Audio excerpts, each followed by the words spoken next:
Salut tout le monde, j'espère que vous allez bien. Je suis ravie de vous retrouver aujourd'hui pour un nouveau tag Pocket Jeunesse. Je vous mettrai en barre d'informations le dernier tag Pocket Jeunesse que j'ai fait. Et donc aujourd'hui dans cette vidéo, je vais faire le tag Les choix impossibles. Donc c'est la première version, sachant qu'ils en ont créé deux. Et bien évidemment, je ferai la version numéro 2 un petit peu plus tard. Donc le principe de ce tag, c'est qu'il y a des dilemmes, il y a 15 dilemmes et donc il va falloir choisir entre telle ou telle réponse. Donc c'est parti, sans plus attendre avec la première. Votre livre préféré n'existe pas ou vous n'avez pas de coup de cœur pendant 3 ans. Alors là le tag commence très fort je trouve. Alors d'un côté mon livre préféré n'existe pas ou alors de l'autre je n'ai pas de coup de cœur pendant 3 ans. Alors si vous me suivez sur ma chaîne, vous savez que mon livre préféré c'est Gatsby le Magnifique de Francis Scott Fitzgerald, donc ça veut dire que Gatsby le Magnifique n'existe pas, ou alors je n'ai pas de coup de cœur pendant 3 ans. C'est quand même 3 ans quoi, c'est pas une semaine, 2 semaines, 3 semaines, c'est quand même 3 ans. C'est quand même très long, 3 ans sans coup de cœur, c'est quand même une sentence très lourde je trouve. Ouais, c'est difficile, hein. Ouais, mais d'un côté, ça veut dire que Gatsby le Magnifique n'existe pas, donc non. Je préfère que mon livre préféré existe, et dans ce cas-là, eh bien, je n'ai pas de coup de cœur pendant 3 ans. Ouais, c'est long quand même 3 ans. Mais bon, mon livre préféré existe, donc. Conseiller un livre ou se faire conseiller, alors pour ma part, j'adore les deux, enfin je pense comme beaucoup de monde. J'adore aussi bien en conseiller par le biais de ma chaîne, et j'aime aussi que l'on m'en conseille.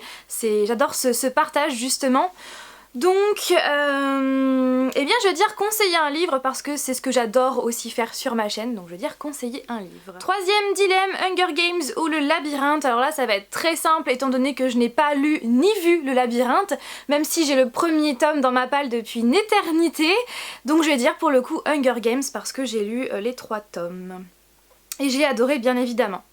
Corner une page de son livre ou casser le dos. Alors pareil, sans hésiter, je vais vous répondre que je préfère corner une page de mon livre plutôt que de casser le dos, parce que quand on casse le dos, ça fait tout de suite une pliure, ça fait un trait au niveau du dos et c'est vraiment pas beau dans la bibliothèque. Et j'estime que au prix que ça coûte les livres maintenant, franchement, c'est voilà, j'y tiens tellement que je ne veux pas du tout qu'ils soient pliés, qu'ils aient une espèce de pliure au niveau du dos. Je préfère largement corner les pages. En plus de ça, quand on corne une page, ça ne se voit pas, même si je n'aime pas ça et que je ne le fais jamais, mais je préfère vraiment corner une page plutôt que d'abîmer le dos. Un cliffhanger à la fin d'un premier tome et ne pas pouvoir lire le tome 2 avant 1 an, ou un livre avec une fin ouverte qui n'aura jamais de suite.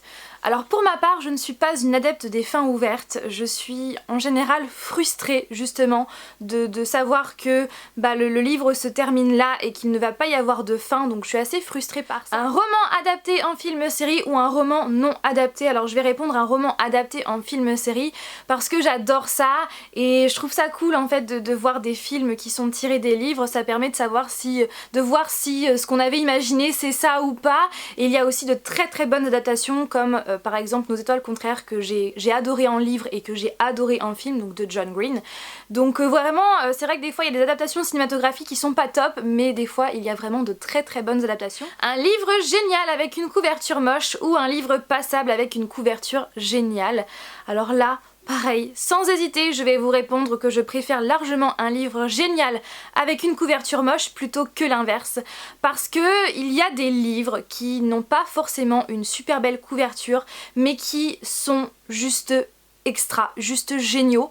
Ça a été le cas notamment pour La folle rencontre de Flora et Max de Colline Pierret et Martin Page. La couverture, ce n'est pas la couverture du siècle, ce n'est pas le genre de couverture que j'aime, mais clairement ça a été un énorme coup de cœur. C'est vraiment une pépite ce livre que je vous conseille vivement. Ça nous montre bien qu'il ne faut pas juger selon les apparences, c'est vraiment valable pour les humains, mais c'est également valable pour les livres. Il ne faut pas juger sans connaître.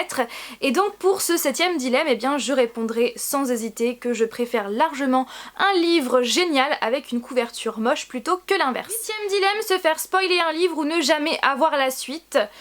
Donc alors déjà je déteste, je pense comme beaucoup de monde, qu'on me spoil, que ce soit pour des séries, que ce soit pour des films, des livres, peu importe, je déteste ça. Donc du coup, se faire spoiler un livre ou ne jamais avoir la suite, eh bien je préfère qu'on me spoil le livre plutôt que de ne jamais avoir la suite, vraiment. Même si Je déteste qu'on me spoil. Ne jamais pouvoir parler d'un super livre ou ne lire que des livres nuls pendant 2 mois. Alors là du coup la sentence est beaucoup moins longue que dans le premier dilemme, puisque là c'est 2 mois au lieu de 3 ans. Donc à ne jamais pouvoir parler d'un super livre, ce serait vraiment super compliqué parce que c'est ce que j'adore faire sur ma chaîne. Donc non, je préfère lire que des livres nuls pendant 2 mois, c'est pas grave, 2 mois ça passe vite, donc je préfère ça plutôt que l'inverse. Rencontrer un auteur que vous aimez pour qu'il vous parle de son prochain livre, ou pouvoir lire ce prochain livre 1 an avant tout le monde sans rencontrer l'auteur. Donc d'un côté je rencontre l'auteur pour qu'il me parle de son prochain livre, et de l'autre je ne le rencontre pas mais je lis son livre 1 an avant tout le monde, ce qui est plutôt la classe, ça je l'avoue, mais d'un côté je préfère largement le rencontrer pour qu'il me parle de son prochain livre plutôt que de ne pas le rencontrer et puis de lire ce livre 1 an avant tout le monde. Du coup c'est quand même long 1 an avant, donc je dirais le premier choix. Faire une photo avec un auteur ou se faire dédicacer un livre par cet auteur. Donc moi j'adore les deux, aussi bien prendre des photos que avoir des dédicaces avec les auteurs. Mais comme il faut absolument que je choisisse et que je ne peux pas tricher, je ne peux pas dire les deux, eh bien je vais dire que je préfère avoir une dédicace de l'auteur sur mon livre parce que je trouve que, je vais pas dire que ça a plus de valeur, mais je trouve que c'est beaucoup plus touchant d'avoir une dédicace de l'auteur sur son propre livre, ou un livre qu'on a acheté, peu importe, plutôt que d'avoir une photo. Enfin en tout cas ce n'est que mon avis. Lire une série géniale d'une traite sans plus jamais y avoir accès après, ou attendre 2 ans entre chaque tome de cette série. Alors déjà, attendre 2 ans entre chaque tome de cette série, vous imaginez si la série a 10 tomes, il faut attendre à chaque fois 2 ans entre chaque tome, ce qui fait qu'au bout de 20 ans c'est bon, la série est terminée. Ce serait trop long quoi, trop long. Donc c'est super long, 2 ans entre chaque tome, ce serait vraiment un supplice d'attendre, surtout si c'est une série qu'on adore par-dessus tout. Donc je vais dire lire une série géniale d'une traite sans plus jamais y avoir accès après. En plus de ça, moi j'aime pas relire des livres que j'ai déjà lus, donc je préfère ce premier choix. 13e dilemme, un livre triste ou un livre qui fait peur. Alors un livre triste parce que je ne lis jamais de livres qui font peur. Je crois que le dernier en date c'était Horror Store pour le challenge à l'October, donc c'était en octobre dernier du coup. Donc c'est vrai que je lis quasiment jamais de livres qui font peur, donc je vais dire un livre triste. Un livre avec un prologue ou un livre avec un épilogue. Alors je ne m'étais jamais posé la question. Eh bien je vais dire un livre avec un épilogue. Parce qu'en fait ce que j'aime dans les épilogues c'est que ça apporte des informations supplémentaires dans la fin du livre. Et ça je trouve ça cool. Ne pas pouvoir acheter de livres pendant 6 mois ou avoir une panne de lecture de 6 mois. Une panne de lecture de 6 mois c'est super long. Je préfère ne pas pouvoir acheter de livres pendant 6 mois étant donné que j'ai une palle qui est assez grande, donc je peux largement tenir 6 mois voire plus. Donc je préfère largement ne rien pouvoir acheter pendant 6 mois plutôt que d'avoir une panne de lecture de 6 mois. Ouais, je préfère ça.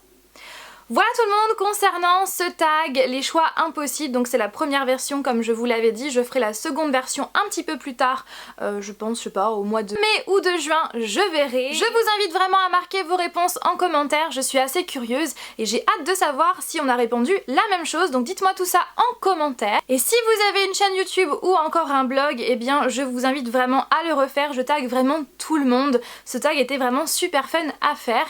Et si vous le faites, eh bien n'hésitez pas à me marquer en commentaire le lien de votre vidéo ou alors le lien de votre article pour que je puisse aller voir vos réponses. Voilà, donc sur ce, eh bien j'espère encore que cette vidéo vous aura plu, je vous fais tout plein de bisous et je vous dis donc à mercredi prochain pour une nouvelle vidéo. Bye!